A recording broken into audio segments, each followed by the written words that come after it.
Mirjam, we are all back now.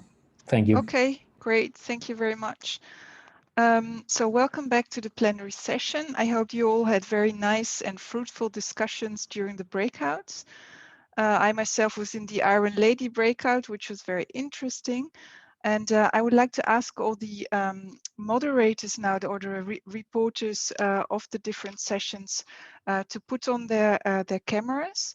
Everybody has 2 minutes to report on the breakout session. So these are Inma and Fulvio, Sarah, Victoria, Jessica, and Bob.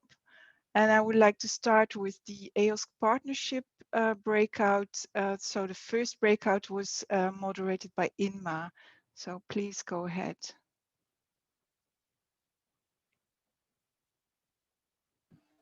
Okay, can you hear my slide? Yeah, perfect. So just summarizing the conclusion of the breakout session, we have 2 questions. How the research infrastructure assess the tripartite partnership? Is it adequate to face the challenges? Are research infrastructure and users communities well represented in future EOS governance? If not, what can be improved? And a second question that was, what are the benefits for thematic research infrastructure organization joining the EOS association? We have had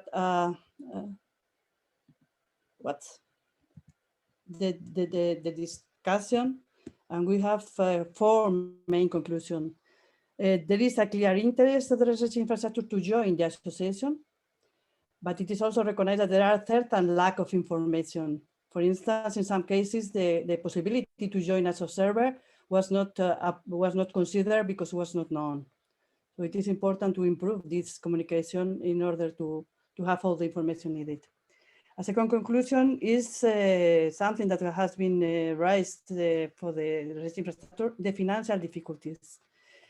Even it looks like it's not a big fee, what we are considering for joining the association. It brings a lot of difficulty for some of them, especially for those distributed experimental facilities that are not data intensive infrastructures.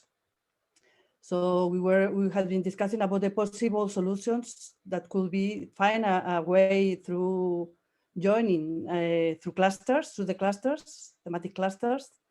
For that, we recognize that there is a problem that is the requirement to have legal status.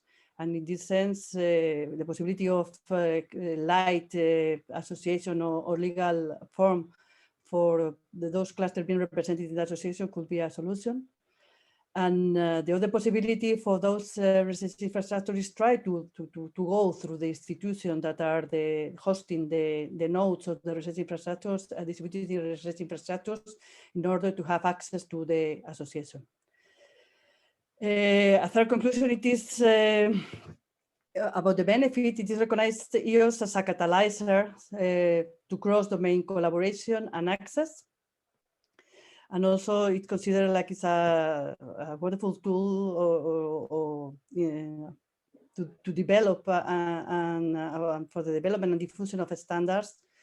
It is EOS will bring economy of scale and bring efficiency to those requirements of the research infrastructure in terms of data, open science, and all these requirements of services and resources. And the final conclusion is that it is needed, the different research infrastructure has bring to our attention that they have difficulties for bringing the possibility to make a decision in the Council and General Assembly regarding joining the association. So in this sense, I think that we need to raise awareness on member states and associated countries to facilitate this taking of decisions in the context of the governance bodies. And this is the conclusion of our breakout session. Okay, thank you very much, Inma. Then I would like to give the floor to Fulvio, who had the second breakout on the partnership and legal entity status. Yes, okay, hello. So briefly, we managed to put all the questions into Mentimeter, and we actually split the first one into 3 parts. The one is how to assess the partnership, and the majority of the votes were not too many in the room. I think it were order of 12, if I'm not mistaken. The majority of the votes was for it. Partly, it is partly adequate to face the challenge, and also largest majority of the votes to the next subpoint. Are research infrastructure and user communities well represented in future EOSC governance? Majority also said partly. Actually, there was no yes answer to this. So and then we opened up the floor for comments and what can be improved to enhance the representativeness of the research infrastructure user communities. And we had quite many comments saying that okay, EOSC is supposed to deal with open science, so it should not only be for research infrastructure, but other entities, user communities, universities should have their voice. So large research infrastructure, small research infrastructure, there should be forum, tables of discussions to ensure that it is as inclusive as possible. There were a couple of other comments on funding. And this stems from the fact that the research infrastructure are largely already today supporting concretely in terms of effort and in terms of budget, they are supporting data gathering, preparation, curation, and they will love to see some contribution from the Commission and the member states. And because for some research infrastructure, especially for the smaller ones, the participation to EOSC could be perceived, allow me the term, as a net loss, at least initially. Of course, it will pay off in the future, but I mean, smaller research infrastructure may have some difficulties with being part of the association. I think this is all for the first part, and then we move to the other part. Yeah, no, there was also an interesting comment on, yeah, pretty much in line with the others about establishing a working group, a task force, or something to improve the collaboration and relation, to establish relation with user communities. Then we move to the other part. Is your research infrastructure joining the EOSC association? None already joined. We have 2 shades of gray, will do in the future and thinking of it, whereas in other cases the thing was not yet discussed. The perceived benefits of being part of the association will be visibility and multidisciplinarity and cross-disciplinarity. However, this has to be seen how in practice it materializes, which is only an educated guess at the moment. And there was also a specific comment from the HPC sector, which is somehow different from other thematic research infrastructure because they are responsible for, I would say, a tool essentially, which is can be benefit a lot from being part of EOSC because it could reach far more users than it used to. And then also we expanded a little bit, and I'm closing shortly, in asking people what added benefits you would like to see that are not yet visible. And there was, as I say, this comment on the HPC, and there was also another one related to AI, a generic comment on AI should be fundamental because it, in addition to being useful in creating the dynamic communities, and it is also lowering the threshold for the smaller entities who would find a lot of the job of defining groups, assigning roles to people. They will find this job already done, so they could directly take it and use it. Okay, thank you very much, Fulvio. Thank you. Then I would like to hand over to Sarah, who had the 3rd breakout.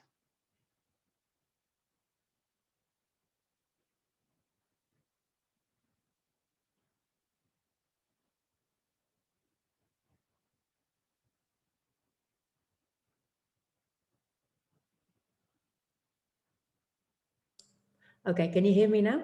Yes. Yeah, okay, perfect. So we were looking at the SRIA, and there were 3 questions we addressed. How do you assess the current priorities? Are research infrastructures and user communities and their activities well represented in the various action areas? And are there any missing activities? And we had a really useful discussion. One of the key things that came out, I'll just go to our kind of summary slide, was the need to address research needs. So there was a concern that maybe the SRIA is not always focusing on the research priorities. So, you know, research communities are not that interested in being policed or, you know, elements like the metrics. They really want to get the research done, to share the data, to enable the analysis. And there wasn't always a, you know, a conviction that, you know, there's a proper sense of convenience in EOSC. We talk about usability, we talk about things being, you know, seamless and easy, but it's actually, you know, that isn't really bearing into reality quite yet. So we need to make sure that there's a clear added value for research infrastructures and that it fits their current practices and ways of working. We also had a really useful discussion about the association and a concern that you have to be in the association to have a voice. And one of the reflections that came out in the last group about, you know, some smaller research infrastructures may not have the, you know, the resources to invest came out in ours too. And I think one thing we're really at risk of overlooking here is that the association is one way of engaging in EOSC, but we really need a very strong stakeholder forum outside of that. And we need to ensure that in that stakeholder forum, we've got very broad user inclusion.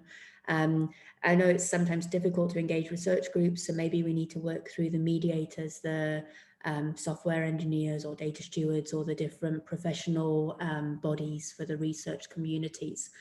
But I think many of those groups may not be a member of the association, and that association may end up being very service heavy or very much the big players. And we can't allow that to skew the directions of EOSC. So I think we do need a very strong kind of research body. And I would also like to see that reflected in the governance personally. We then also talked about very different levels of readiness. So research communities are at different stages. We can't only focus on, you know, the most advanced groups. We've got to make sure we're supporting all. And related to this, we thought about the balance of investments, and maybe we need to redirect some of that funding to where the rubber's actually hitting the road. So supporting communities to develop their standards and their tools. It's not really just about that overarching infrastructure. We need to think about how people are doing data management in practice. And for a lot of research communities, you know, it's people giving up personal time. It's a lot of volunteer effort to develop those standards and those tools. So we need to really invest in those areas. In terms of the missing activities, the main ones that came out were supporting code and workflows. But I think the priority that came out of our group was really the research community emphasis in the activities and in the engagement and in the way we kind of define the priorities. Okay, thank you very much, Sarah. Victoria, you're next, also on the SRIA.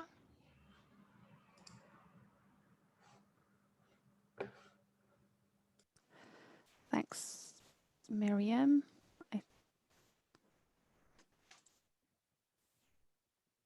I hope I'm sharing my screen now. Yeah, it's starting up.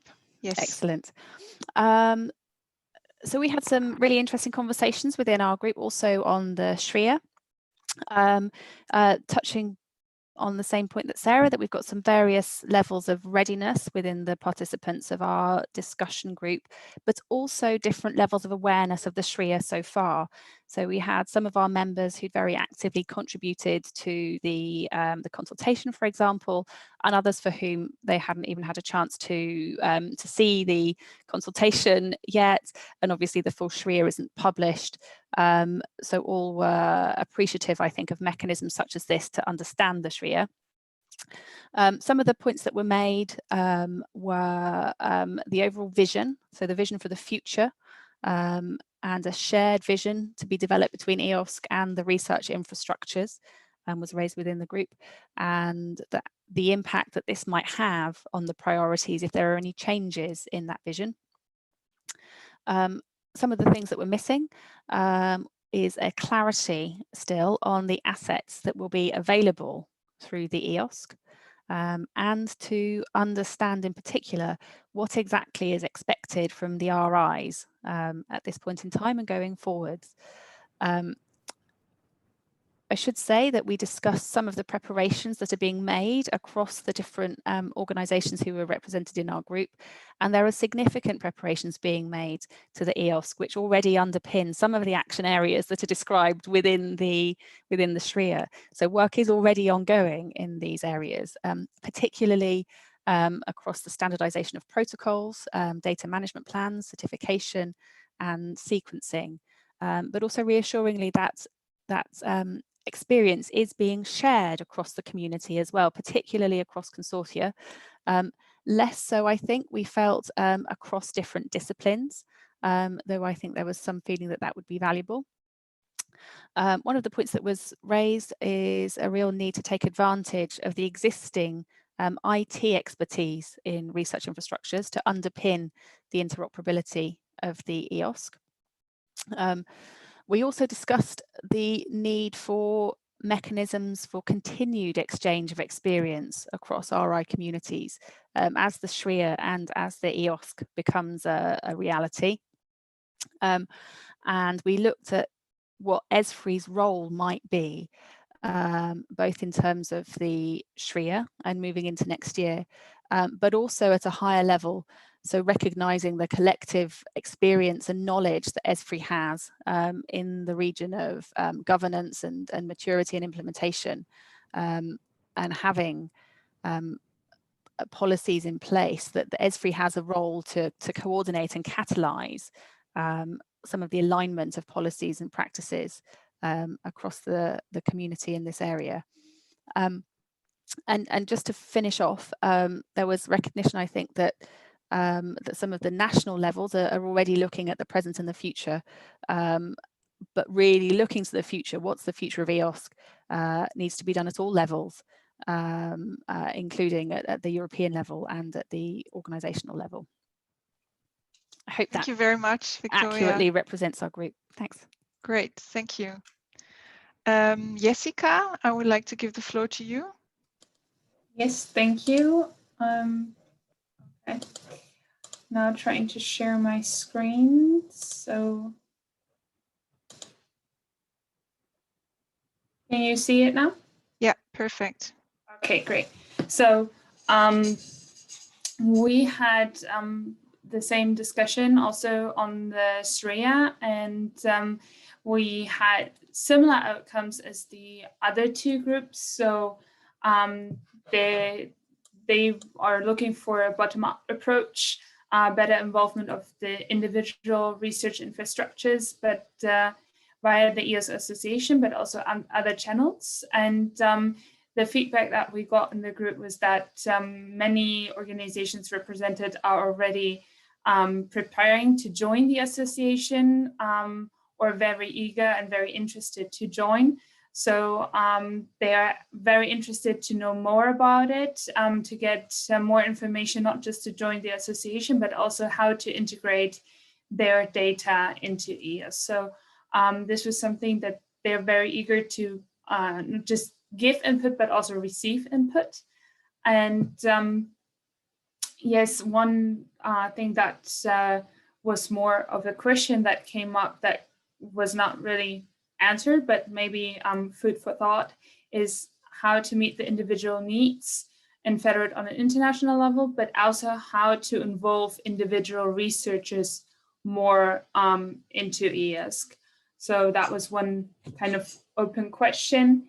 Then missing activities, we can agree with Sarah's group. So the focus, or it seems like the focus was very strong on data, but other outputs such as software, code, workflows could also benefit very much from EOSC, and there was definitely interest to have that more represented in future versions of the SRIA. And one other comment or one other point of discussion was the engagement dialogue. So there was the expressed wish that perhaps in this forum, but also in other ways, the dialogue between EOSC and ESFRI and research infrastructures should be kept up, because it was thought to be very useful and a very good experience to learn from and get good insights and have exchange from EOSC to ESFRIs, but also from ESFRIs to EOSC as a two-way approach to progress and develop EOSC together. Yes, and then also the understanding that SRIA is a living document and that there's going to be continuous development, and also eagerness to get involved in this as well. So this hopefully represents our discussion. Excellent. Thank you very much, Jessica. Then we come to Bob with the Iron Lady as last report from this breakout session.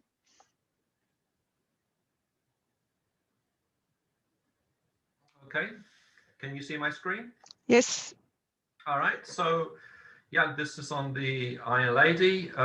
We started with a brief presentation by the two companies who are performing the EOSC core operational costs study. So there's Angel and Luca, and then we went through and discussed some of the questions. The major points coming out, and this comes back to the plenary, is that it should be highlighted that the EOSC Association membership fees do not cover the cost of operating EOSC. Those fees only cover the cost of maintaining the association. Okay. Then looking more at the costs, it's highlighted that the costing studies going on is focused on operation, not development, right? How would we operate EOSC in the long term? And there's questions about the transition from the current state that we have today towards the first implementation of the MVE. And of course, this implies as well moving away from project funding. Questions were asked about what happens in terms of access to the stuff, and it was highlighted that open remains open. That's to say, if research infrastructures already are making their assets openly available without authorization and authentication, that would still be the case in EOSC. Okay. Around the question of metadata, which is seen as being a very important subject, that it's understood that we need some consensus on an interoperable metadata framework between the different research infrastructures and the communities they support. And at the moment, there isn't something we can point to and say that is the agreed set of interoperable metadata standards we're going to use. Okay. Federating was also a point about using the EOSC interoperability framework, which is based on the European interoperability framework, and that has to be the way for federating with the national and thematic infrastructures. And also as a plea at the end to make sure that universities are engaged in EOSC due to their active research performing activities, and they don't feature very much in much of the discussion that's been held today. Okay, I'll stop there. We can't hear you, Mirjam.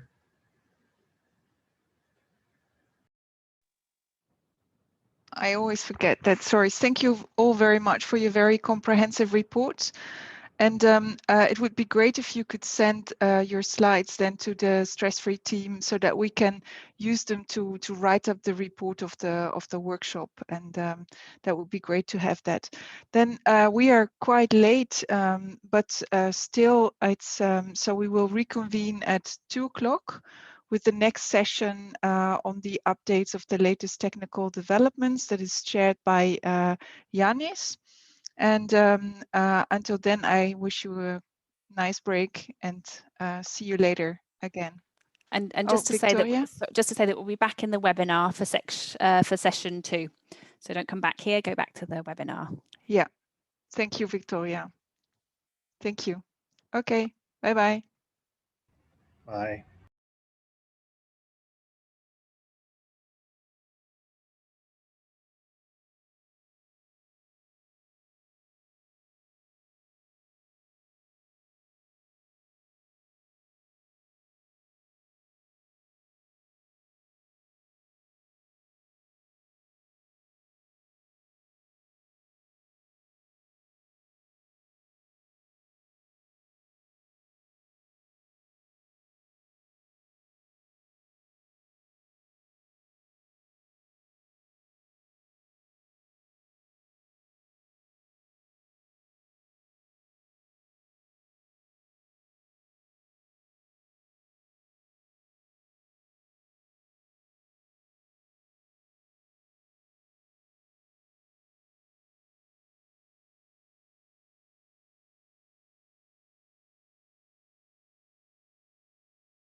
Tassos, would you like for the stress-free team to meet either back in the webinar panel area or to stay here?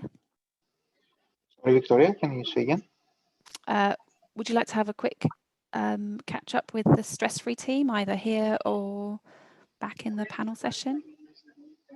Yeah. We still have a few participants here. Yeah.